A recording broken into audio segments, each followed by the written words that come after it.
without further ado, this person needs no introduction. He really is a staple of entrepreneurship here in the state of Louisiana. I'm really excited to share his story, one that's been told, but I hope to bring out some new points and to see some of the growth that's happened. So without further ado, let me introduce Chris Meaux from Waitr. Hey. Thank you.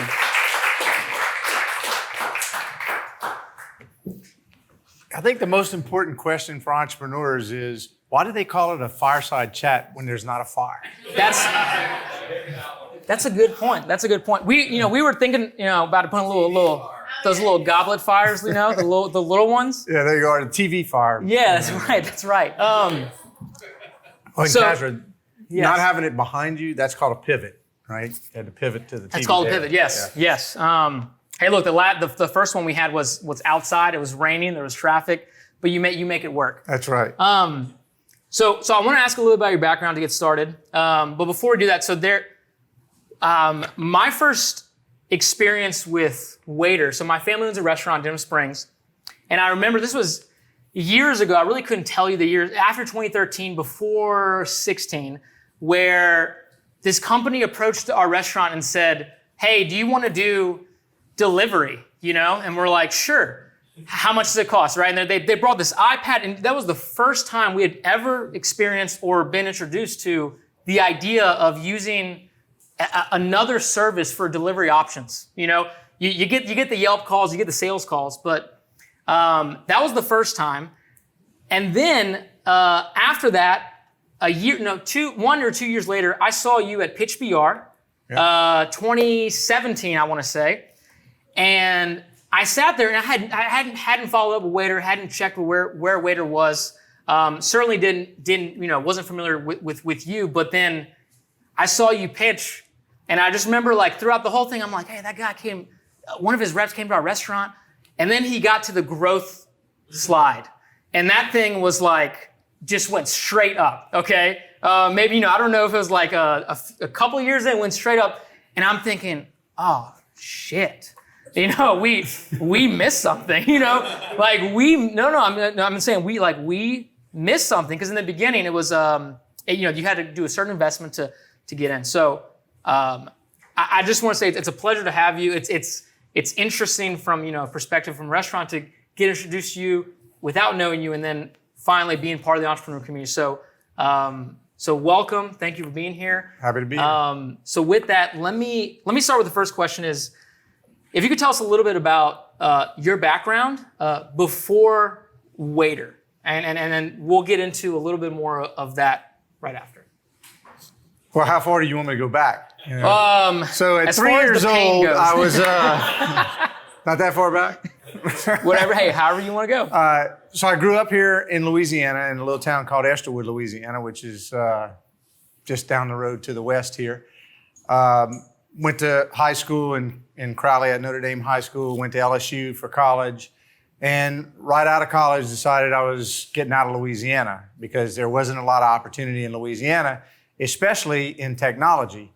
And what really made that decision for me is I was dating a girl was originally from Austin, and her parents were living in Austin. She lived in Alexandria before that, but her parents had moved back to Austin. So we went to visit, and we went to a party. This was in 1988. And at this party, I met Michael Dell. Well, you guys know Michael Dell, right? Dell Computer. And so I started talking to him and having a conversation with him about what he's done. Now, this is 1998. He's just, really getting things going. Maybe he had just gone public or was just about to go public. So I got a really good information from him, and I thought right then and there, that's what I want to do. I want to do something in technology.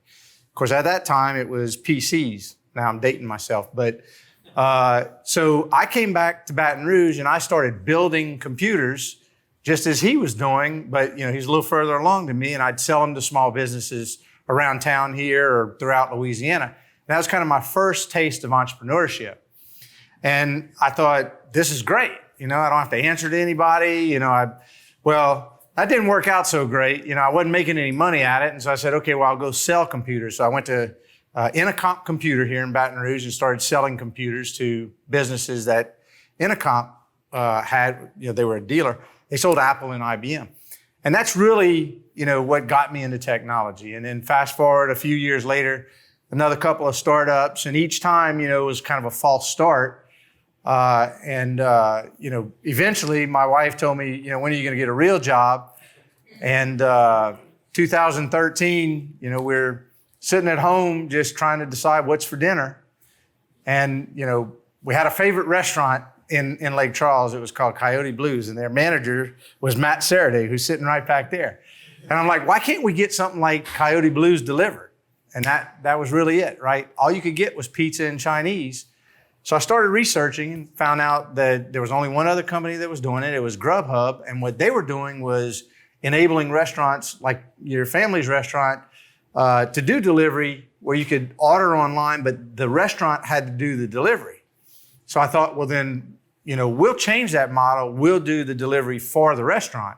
We'll get a lot more restaurants that way because, in New York City, every restaurant delivered, but in Baton Rouge, Louisiana, or Lake Charles, which is where I was at the time, no one delivered except pizza and Chinese. And so I'd go sit down at Coyote Blues, and on a Friday night, my wife and I'd go in there every Friday night, and I'd talk to Matt Saraday. I'm like, I'm thinking of doing this. What do you think? You got to know Matt.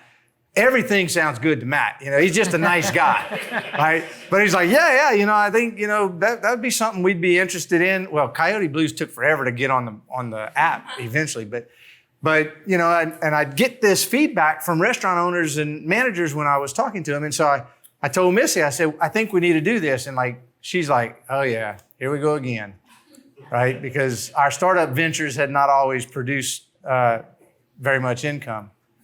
All right, no income, but I told her this would be different, right? And so we set out to start doing it, and here we are, 2021. I was with the company for 6 years, well, almost 6 years, and the company's still continuing to do really, really well. So yeah, this is what age that you started Waitr?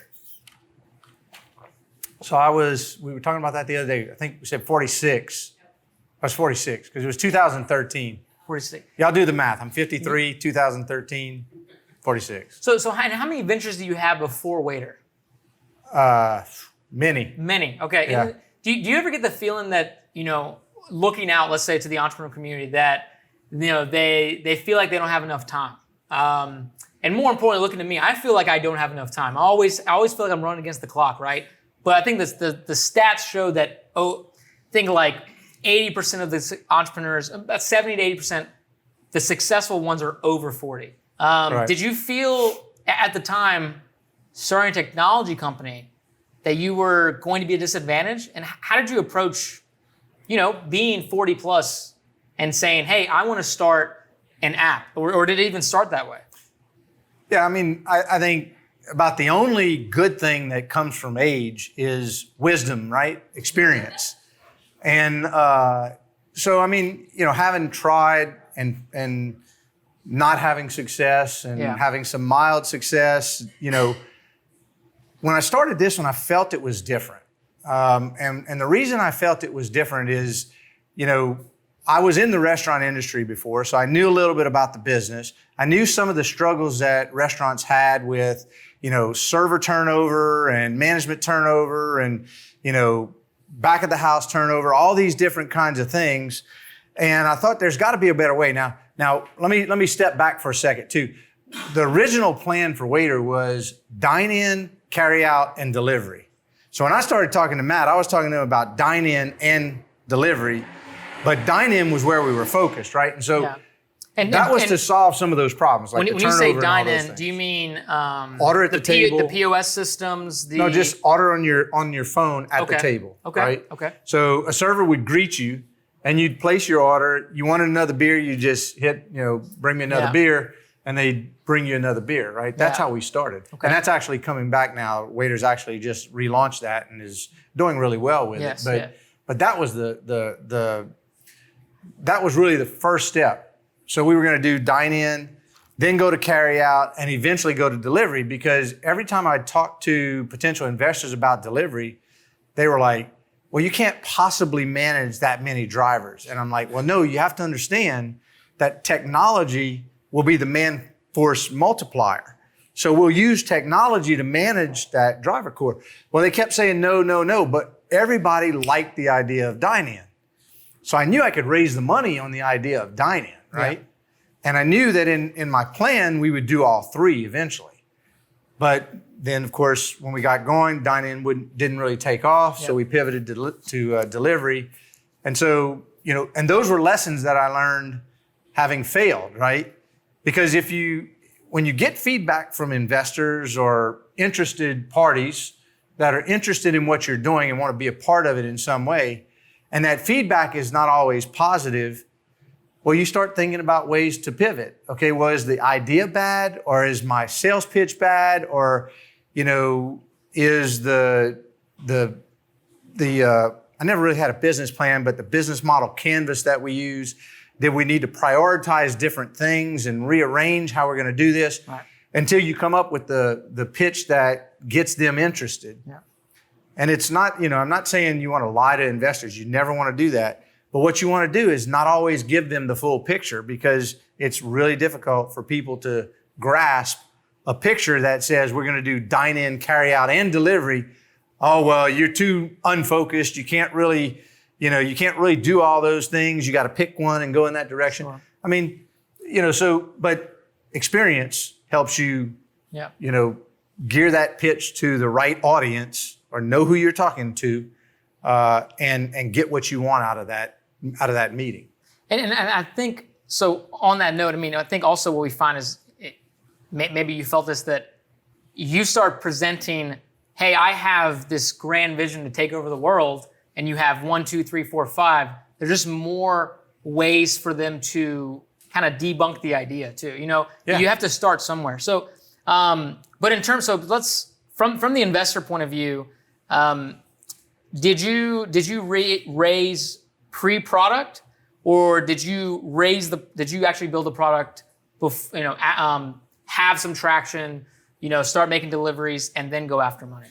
Yeah, so that's the entrepreneur's dilemma is, if you're like me, I was unemployed at the time, didn't have any money. Luckily, my wife had a great job, and so she was able to support the family, because my entrepreneurial ventures never really panned out, right? So I didn't have money to invest in it myself. So I had no choice but to try to raise capital. But to raise capital, you had to have something of substance, or at least this is what I thought at the time.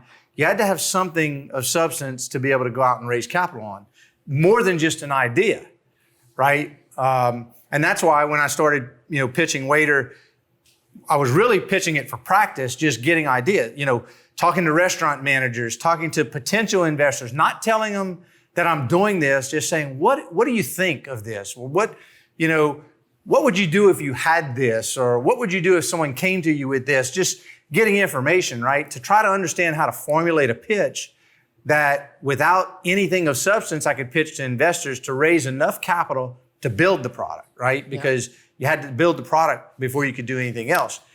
Now that I learned from experience as well, right? I had raised money on ideas before and then never really got to the product phase, and the idea failed. And so, it's a dilemma. I mean, how do you raise money when you don't really have anything to raise money on? Well, number one, you have to have domain expertise. You have to know the industry or the business that you're jumping into. Two, you have to have a network of contacts or connections or ways to reach people, both investors, but also people that can help you in that venture. And the third and most important thing that I did that I hadn't done in the previous attempts at entrepreneurship is you have to have capable co-founders. And what do I mean by capable co-founders? If you have to build a product, you have to have someone that can build that product before you go talk to investors about how you're going to build that product. Yep. You can't just go to them, and I learned this in one of my not so big successes. You can't just go to them and say, I'm going to hire the people to build the product. It almost never works. Now, I'm not going to say it never works, because people can hire people to build a product for them at some point. But the people you bring on have to have a vested interest in what you're doing. Otherwise, if the check stops, they stop, right? And when you're a startup, the checks at first don't always come in your timing, right? Matt and I were talking about that a little bit earlier. You know, you get hit with a pandemic. Who thinks, you know, you're about to close your first round of investment? It's not coming. What are you going to do? Do you stop? No, you got to keep going, right? Yep. So have a co-founder that can do the things that you're not great at. And that's what I did with Waitr. I found 2 unbelievable co-founders that were technology capable co-founders that could build product. And I had 2 additional co-founders that could do sales, business development, and could learn how to do marketing, social media marketing. They were college students. All 4 of them were still in college. And you had me, the 46-year-old guy, kind of leading the way. But without those things, you can't raise money. Once you have those things, you can put together a credible pitch that then you could take to investors, even though you don't have the product yet, and you could say, we're going to build this product, and these are the skills that this team has in order to make that happen. All we need some of your money to be able to get that started. And we had a prototype, right? So we could show them that we knew what we were doing at that point. What was the prototype in? What was it in a design form? Did you guys build it out beforehand? How did you guys do it? So we used a product called Fluid UI. Okay. It's just a mock-up where you can mock an app. Yes. You know, that's one of them. There's probably 100 of them out there now. But no, I did it myself. Yeah. I know. I love that. We used to try to build things, and now we build them in Figma. Now we actually build them in a design tool first. It's a whole lot cheaper. Yeah, you prototype them. One of our previous speakers, Chris Cummings from Pass It Down, I know from Chris, town. Yeah. You know, he was like, he goes, hey, the last 3 products I've sold, I designed in Figma before we spent any dev time on it. Yeah. Well, that's how we raised capital. We raised capital on the app. I love that. From Fluid UI, because you could hit a button, it would go to the next screen. That's right. Now you could only hit 1 or 2 buttons to make it go to the next screen. But you know, we did that, and then people could understand it, right? Investors got it. There's one thing I want to dive into, kind of, you know, based on what you said, from co-founders to investors. There is a certain network need that you have to have in order to do those things. So I know a lot of us, like, within a network, there's certain nodes. You know, one node is geographic, here, Baton Rouge. Another is association. Hey, we all went to, you know, Parkview Baptist together, right? Another is, hey, everybody here at Startup Grind, we are in a node together, which is Startup Grind. I know personally, I had a huge hurdle to get over because my family only found success through some weird amount of hustle and no true nodes here in the town or anything that I would find to be valuable to me as an entrepreneur. But they work their asses off. Yeah. But I wonder, so there's 2 points here. One, you started pitching investors and you said within your network. And 2, co-founders, right? So my node, my network node that I found my co-founder in was my fraternity and my college. And that influences a lot of what I do. How did you, over the years, build your network to be able to actually give back to you, not only co-founders, but also investors for you to pitch to? Yeah, so let me start out by saying this. When people hear me talk or when they hear the Waitr story, they assume that I had a network at my disposal in the very beginning to go to or to fall back on, right? To get the funding, to find the co-founders, all those things. I didn't. I lived in Texas for 20 years and moved back to Louisiana in 2011.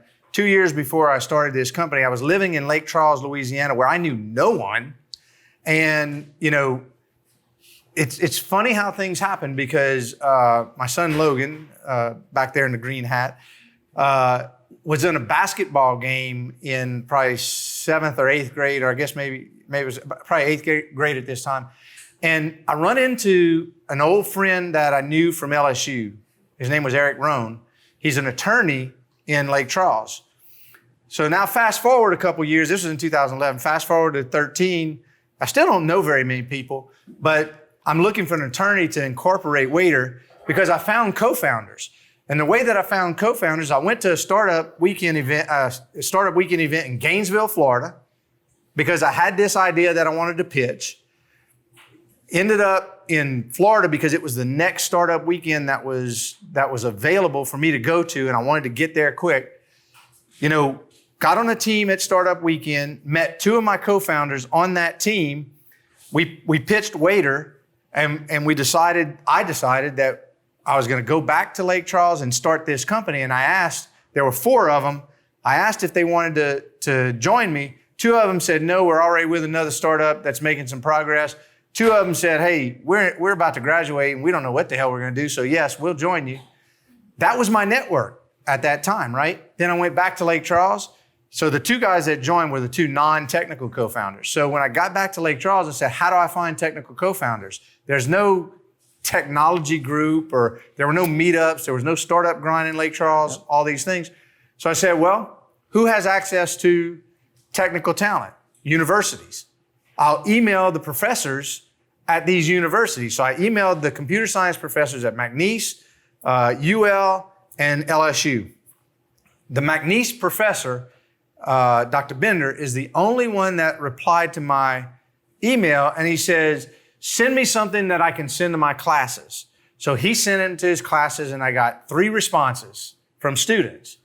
Two of them became co-founders. And you sent what, by the way? I sent an email to him that he could read to the class. Like an overview of the idea. Of the idea, yeah, okay. Of what I was going to do. And so keep it simple. Yeah. To an extent. You don't have to make a 30-page pitch deck. So that makes another point, though. I have to state this. Go ahead. So remember, I sent this idea for him to read out loud to a computer science class. I was not worried for Adam that they would steal the idea. And that's another mistake that entrepreneurs make. They're scared to tell people what their idea is because someone's going to steal it. Everybody already has your idea, no matter what it is. That's right. Whatever your idea is in this room, somebody else has it and they're already trying it. Yes. The difference is execution. So I wasn't worried about it. I had to learn that through experience. So I sent this email. He read it to the class. I got 3 responses. I love that. That was my network. I love that. That is, first off, that's great. So on that note, from my family, we're from Iran. I was born in Iran. We moved here when I was 5. Simply for opportunity, right? What? I was 4. Thank you. Correct him, Mom. I was 4. I was 4. How dare I? And this is one thing that I give a lot of credit to, my upbringing is that I never learned to give a damn. I never learned that because they started a hamburger joint, a seafood joint without there was no market research. There was no, let's see what other people are doing. It was like, we see that people here like X, we will do X. But that lesson, floated away when Scott and we're going to our first conference, and we must have spent, 2 weeks. We're like, how much of this idea should we share? They might steal it. We're like, man, but they might do it. It's been 5 years. So we've been at it for almost 6 years. We didn't start building, for 4 years, we didn't write one line of code. And so when you say that, I just I go back and I sit there, I'm like, man, how many conversations did I go through with me and Scott? And we're just like, how do we avoid someone stealing our idea? As if every entrepreneur does it. Instead of wondering, how do we make this thing work?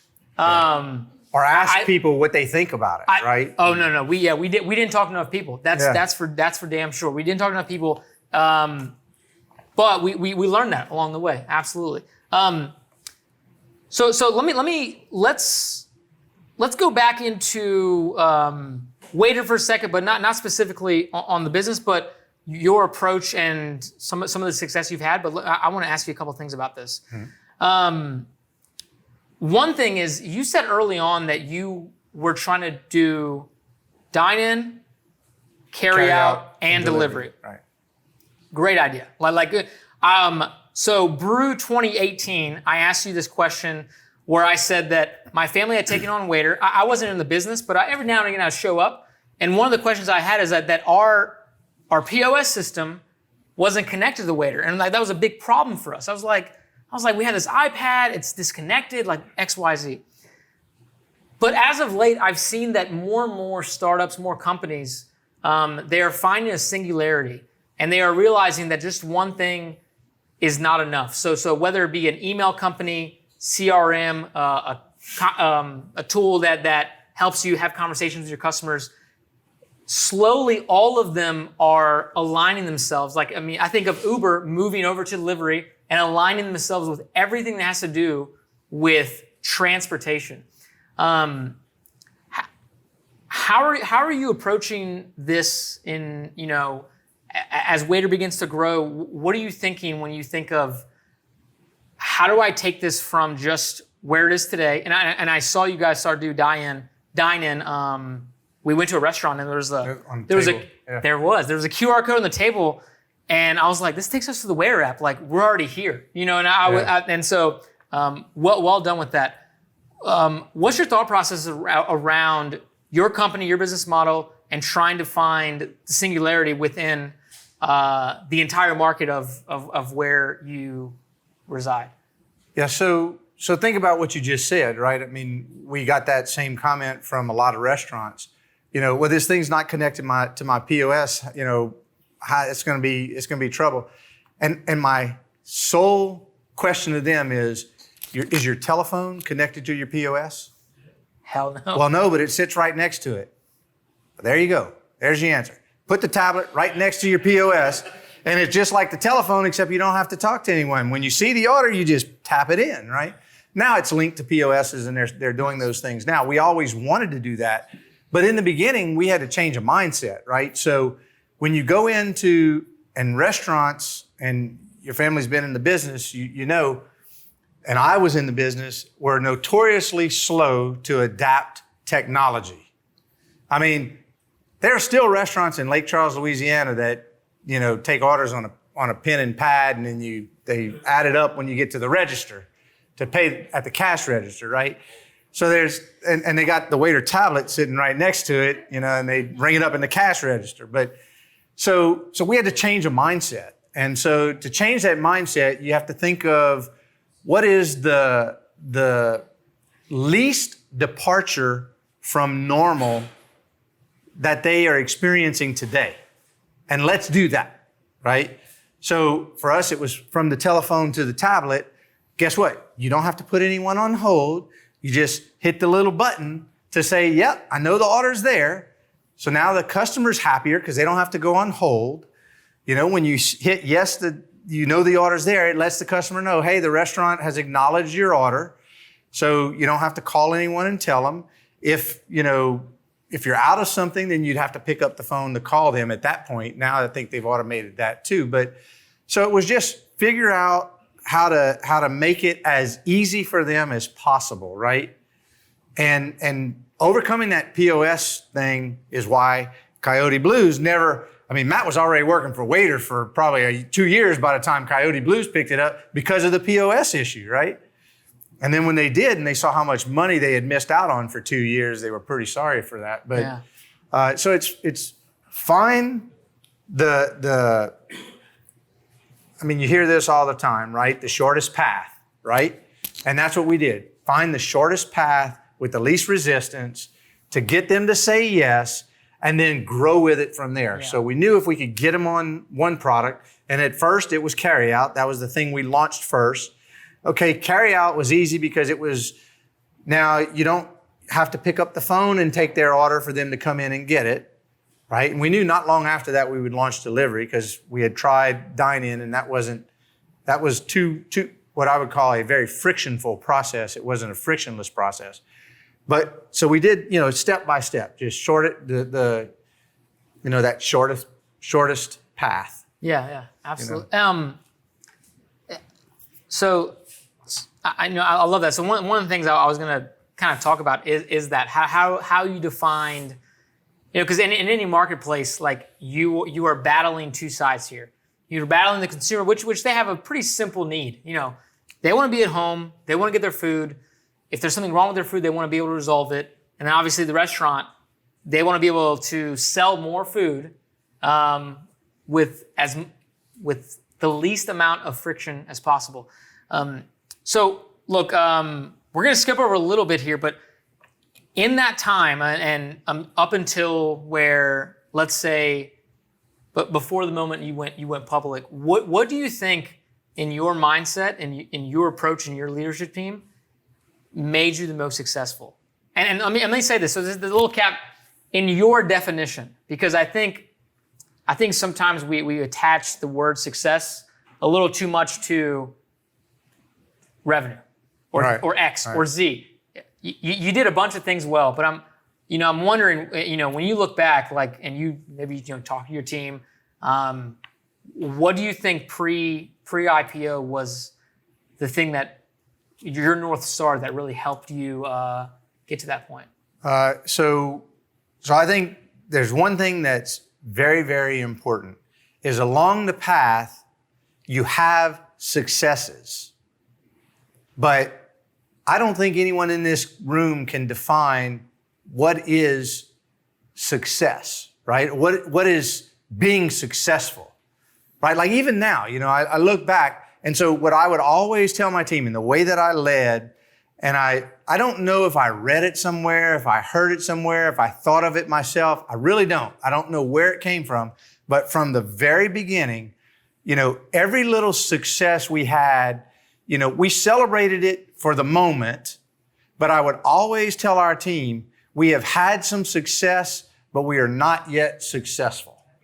Because the minute you think you're successful, that's when all hell breaks loose, right? And for Waitr, it did. And you probably, if you followed Waitr along the lines, you saw it happen. And it was after we went public. It was after everybody that had stock option put some money in their pocket.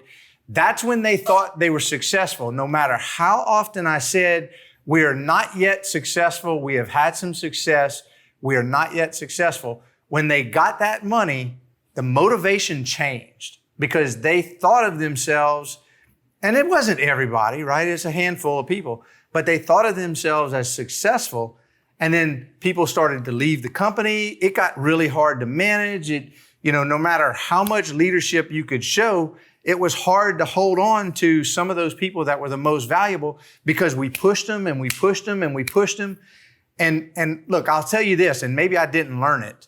And if you ask my son, because I'm working with him on his startup, he'll probably tell you too, is sometimes I can push a little too far. And so then when you have some success of the degree that we had, you just want to get out from under that pressure cooker, right?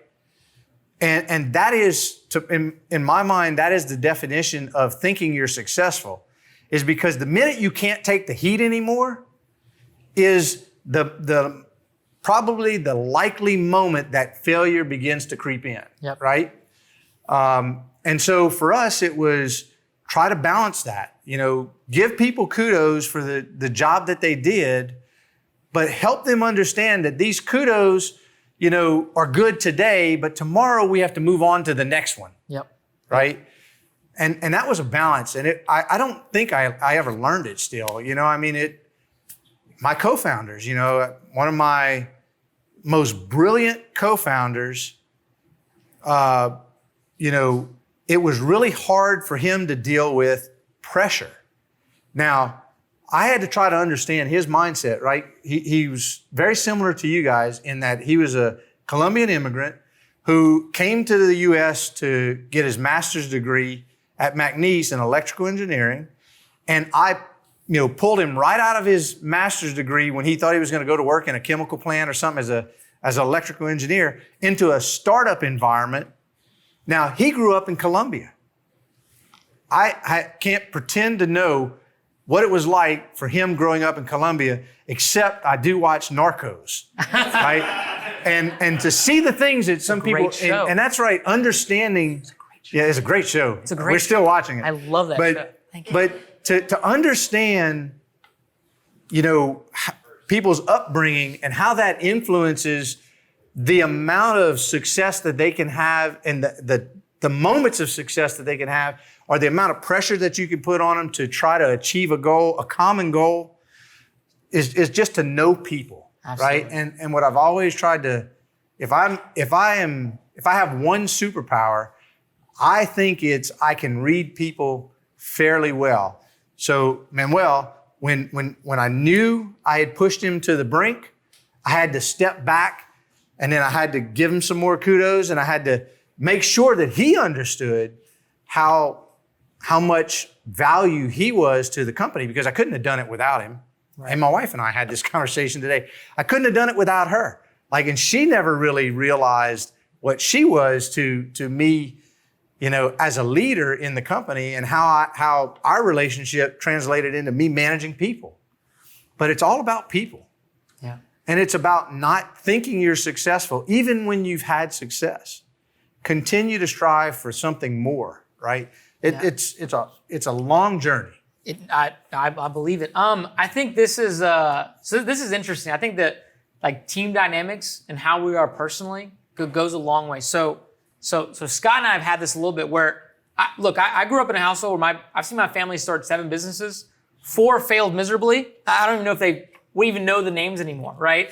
We moved 6 times before I was 18, but I never thought twice about it. The idea of risk was extremely normal to me.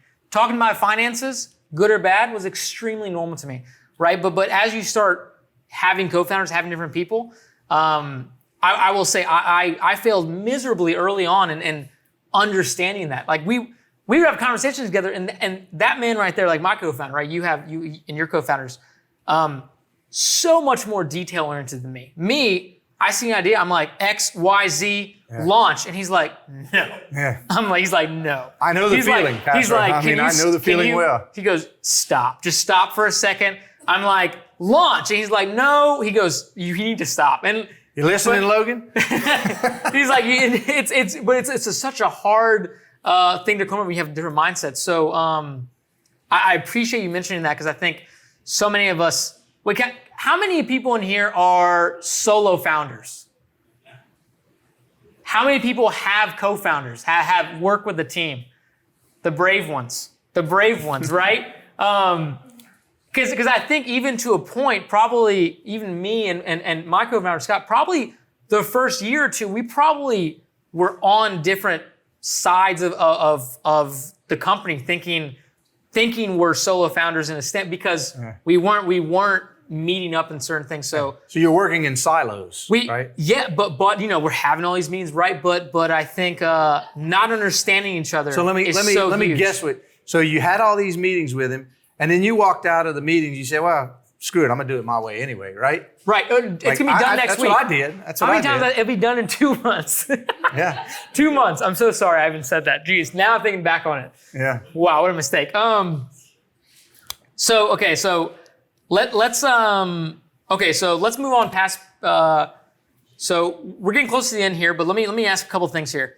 Post IPO, let me ask you about how you're approaching the growth of Waitr, and this could also be true for.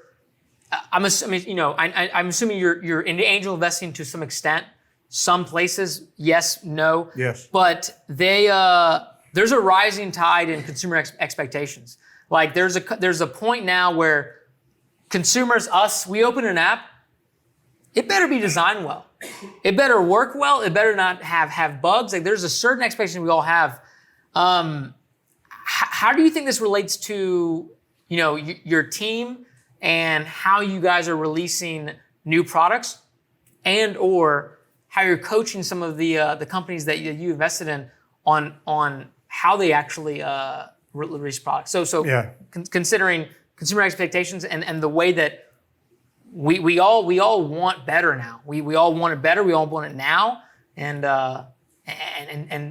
patience is starting to dwindle. So that was one of my biggest challenges, and still is for Waitr today, because I wouldn't say that the Waitr product is the best product of its type on the market. You look at maybe other delivery apps, I think they do some things a lot better than we do. I think Waitr still does some things better. Of course, I've been away from the company for 2 years now, but almost 2 years. But I'll go back to the beginning of that because I deal with it with every startup that I work with. And when you have smart people, especially smart technology people, I would say more of a vision kind of a person. I visualize what I think is going to be needed in the future, and that translates to me into features or functionality in the product. And like you said, I think, okay, I want this in the product. Let's get it done in the next 2 months. And then my technical team says, you mean the next 2 years? And that's really what drove the Waitr development, because if you don't think of these things in the beginning, then it gets really difficult to add things along the way. Yep. Because your whole infrastructure has to change in some cases, as did Waitr's at one point in our evolution. And so, what I tell co-founders today is, think about the things that you're going to want 5 years from now, or what the consumer's going to want, or, try to learn your consumer better than you might have thought you needed to know them, because you're going to need to think of these things today to plan for how they're going to become part of your product in the future. And I'll give you, I think a good example of that is technology people think about how it works in the background. They don't think about the consumer. Design people think about the consumer and how it works in your hand, right? And the technology people always want it to be perfect before they ship it. Well, there's no such thing, because the information you get once you ship it is what makes the product better, right? But if you didn't build the infrastructure correctly behind the product to start with, then it could be difficult to make the product better a year from now or 2 years from now. So I try to tell them now, think of every situation, even if you think it's a waste of time. Spend hours, days, weeks, whatever you need to do. Think of every use case, every situation that you might encounter in this product, and put it on paper. Yep. And then start your design process, with in our case, Manuel was our chief architect, so the back-end architect, architecting the back end of the product. Start your process with the design, and let the design go to the architect to architect around the design, right? We didn't do that in the beginning. We just architected around the architect. And of course, he was thinking about all of the technical details of the back end and not anything about the consumer. And here it is 7 years later, almost 8 years now, and the product hasn't caught up yet. So it's way behind some of our competitors. Now, I still think there's some things that we did well that still work today, like food photography, right? And that was part of the product from the beginning. Y'all were I remember y'all were one of the first to do that. I remember when y'all came out to do the photography, we double checked. My mom called me, she goes, "Is this free?" I'm like, "I'm not sure." I'm not. I was like, I never believe free ever. We've learned to not believe in free. So no. Well, that was an interesting. So funny thing you say that. So we started out by telling restaurants it was free, and they wouldn't buy it. They wouldn't do it. So we started charging them $1,500 up front to go do the photography. And they started signing up in droves. And the reason was, and we told them the same thing in both cases. We're going to come in, we're going to do it for free, and we're going to give you the pictures so that you can use them. Yeah, that's bullshit. No, we're not signing up. Get out of get out of here. And we said, okay, it's going to be $1,500. And I'll never forget this. Katie Davis, who was one of our sales reps, she looked at me, she's like, "We can't give it away. How am I going to charge them $1,500? And I said exactly what I think you were going with this. I said, if we charge them $1,500 and we tell them we will give them the photography, they will perceive that the photography has value. And she went out the next day and walked in with 3 restaurant contracts. The first day at $1,500 up front, she couldn't get a single contract at free. Yeah, it's amazing. There's a pricing dilemma that I think a lot of startups face. Like, hey, let's give away free trial after free trial after free trial. Well, what are you doing with those free trials? Like, you're saying, yeah, people take things for free, okay, but that's not the value that you're selling it for. You can do, hey, pay $500 up front and do unlimited. But when you take an enterprise client, you take a Microsoft, they're going to eat your lunch, but they may also never, ever give you the time of day because you're not showing that you have value. I'll give you an example that we probably all experience. When Amazon had free delivery, I never thought anything of it. But after I paid for Prime, I'm getting my damn money's worth, right? Like, isn't that brilliant? When it was free, nobody was ordering. But once we paid $120 a year, we ordered, in my house every week, I guess, right? But so yeah, you perceive it has value, so you use it. No, I love that. Let's so going beyond that. So let's I want to revert to the state a little bit, the startup scene, and some of the things that, because obviously, look, you bring a lot of value and knowledge that we can all learn from. But let me ask you this: I think a lot of us here look to the ecosystem. And I know me personally, I am not only one of the people that love to bring the city up, but I will tear it down. Like if anyone's having a conversation with me, they understand, like, I will talk this city down to the ground, but not in a way that I hate it, but that I want to find ways to motivate us to do better. So let me, today you still live in... I'm in Lafayette now. You're in Lafayette, okay. We have a Lafayette hater in here. So post IPO. So one of my friends, Christian Thompson, he had mentioned something to me. He said he still remembers a quote that you said at Pitch BR in 2017. He said that you had mentioned everyone told you couldn't build a technology product in Louisiana, and you said, "Watch me." After that, you're still here.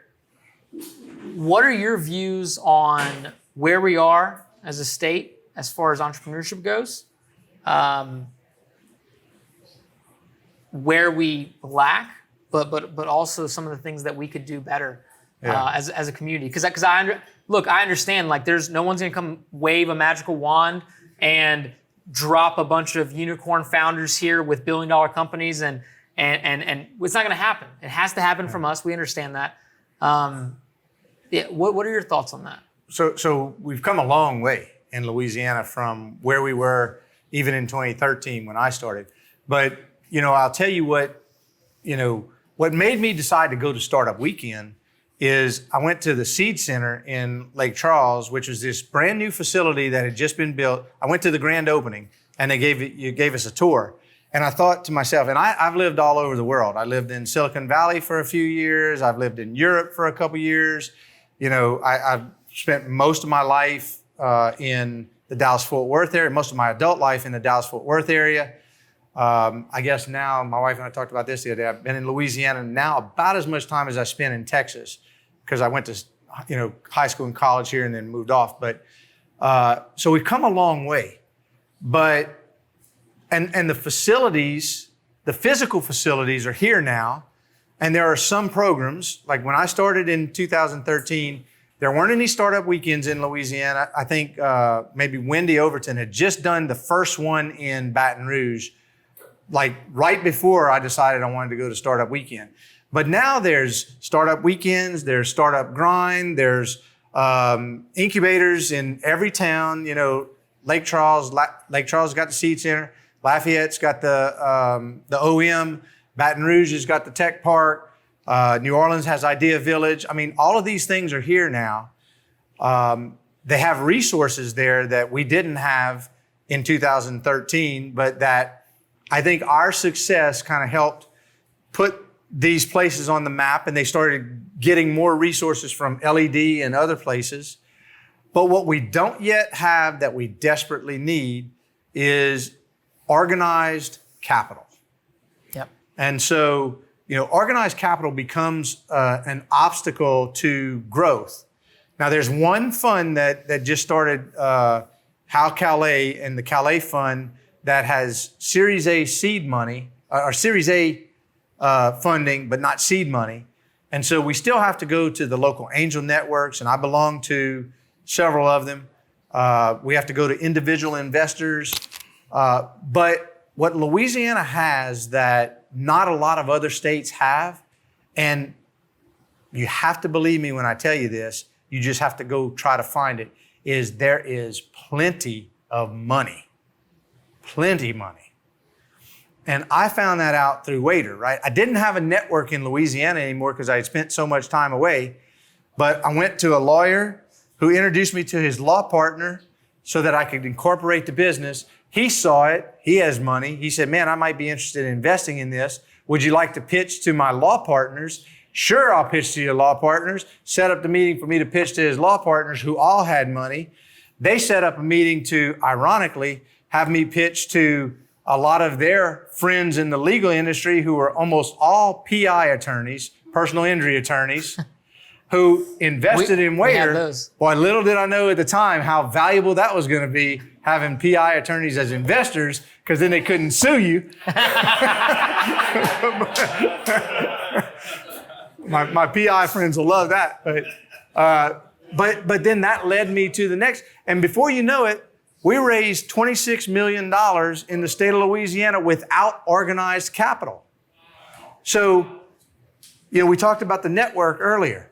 I didn't have a network, but I had something I thought brought value to people that I spoke to who had a network, who could introduce me to their friends who had money that could invest in my idea so I could get it to the next level.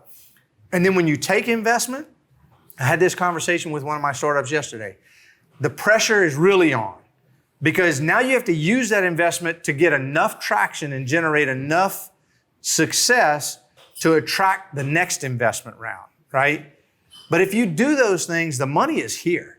So there's no shortage of money in Louisiana to get behind startups. I invest in them. I see other people investing in them every day. And if I don't invest in a startup, the founders want to know, why didn't you invest? Well, it could be a number of reasons, right? You don't have enough, you haven't put enough meat on this bone of an idea yet to really make me know that you did the work, right?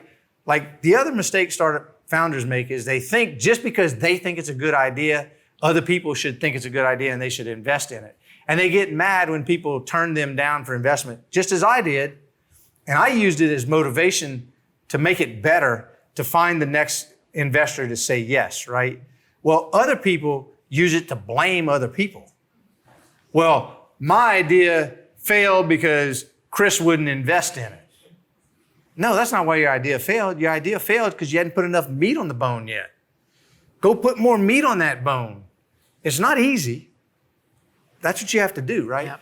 So I think there's an ecosystem, I'll say budding, in Louisiana.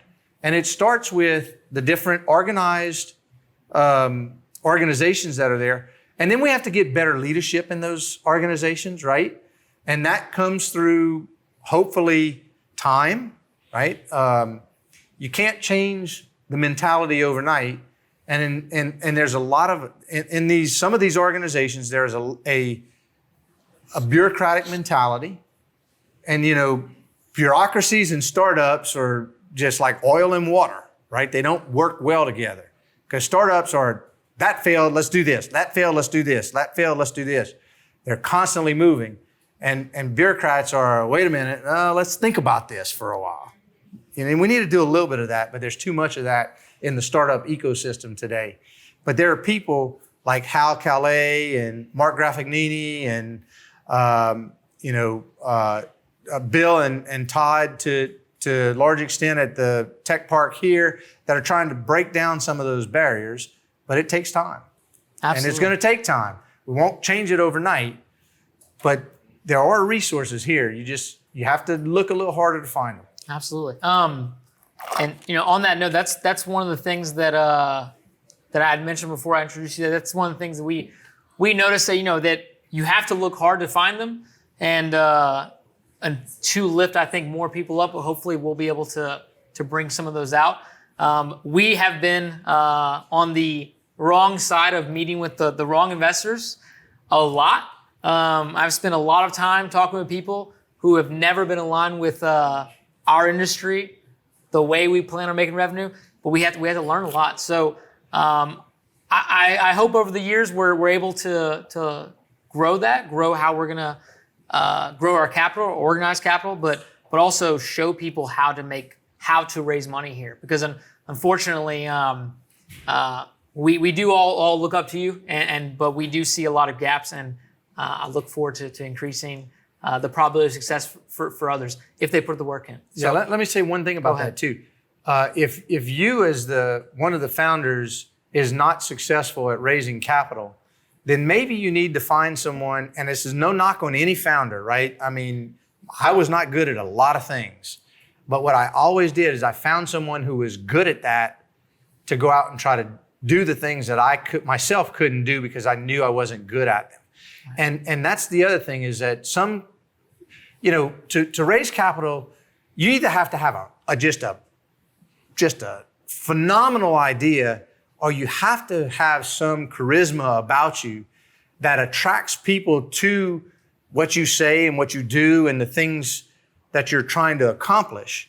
And if you don't have that, then you have to find the person that has that, bring them into your organization, give them a piece of the pie, and let them go and do that work for you. I work with a lot of startups right now, that they want me to go raise money for them. Every startup wants me to go raise money for them, right? Well, that because sounds easy. I've done it, right? That sounds easy. It sounds really easy, yeah, right? Sure. And I'm not going to raise money for any startup, especially the ones that I'm an investor in. I'll introduce them to the right investors. But if they can't go raise the money on their own, then what my job is to make sure that I find someone to replace them who can go raise money, for that idea, for that company, right? And so if that's you, if you're having trouble raising money, then find the person that you can bring in, give them a piece of the pie that can go raise the money because they have a different style. Maybe they can communicate the message differently. They can get investors excited about it, because a big part of raising money is momentum. And when you grasp the momentum, if you ever stop or slow down, you'll lose it fast. And once you lose it, it's almost impossible to get it back. And, I never stopped raising money. That was my job at Waitr. I was the chief money raiser.